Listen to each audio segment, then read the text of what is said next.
What would it be like to live in the past when everyone else is in the future, spending your childhood living in a false world constantly under the watch of others?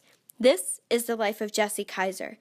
Jessie is a 13-year-old living in Clifton, Indiana in the year 1840. Or so she thought. All around her, people are dropping into sickbeds, fighting against diphtheria, an illness that had no cure or vaccine back in the 1800s. Suddenly, Jessie's little sister Katie becomes infected, leaving Jessie's mother to make a tough decision, whether or not to tell Jessie the truth and risk her life in order to save the lives of others. Jessie learns that it is not actually 1840, but rather it is 1996, and her parents have chosen to live in this community while others watch Jessie's life like it's some tourist attraction.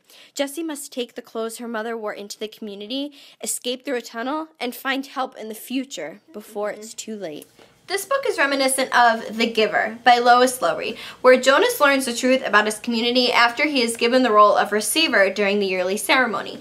As soon as Jonas learns how his peers are not released into a different community, but rather given a lethal injection, he immediately decides to escape, even if it means his death. Now you may be asking yourself, what is diphtheria and why is it so urgent that she go and find medical supplies? Well, diphtheria is an upper respiratory tract infection that can cause sore throat, difficulty swallowing, difficulty breathing, and can even give the patient a swollen neck, which prevents them from breathing. Back in the 1800s, this disease led to numerous amounts of deaths, but in 1996, which is the world outside of Jessie's community, there are vaccines and cures for this disease, which makes Jessie's journey for the medical supplies even more urgent. If you like this book, you will definitely want to pick up Margaret Peterson Haddock's Shadow Children series.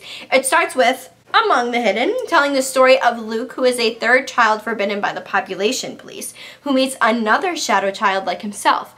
Are they willing to come out of the shadows and meet each other?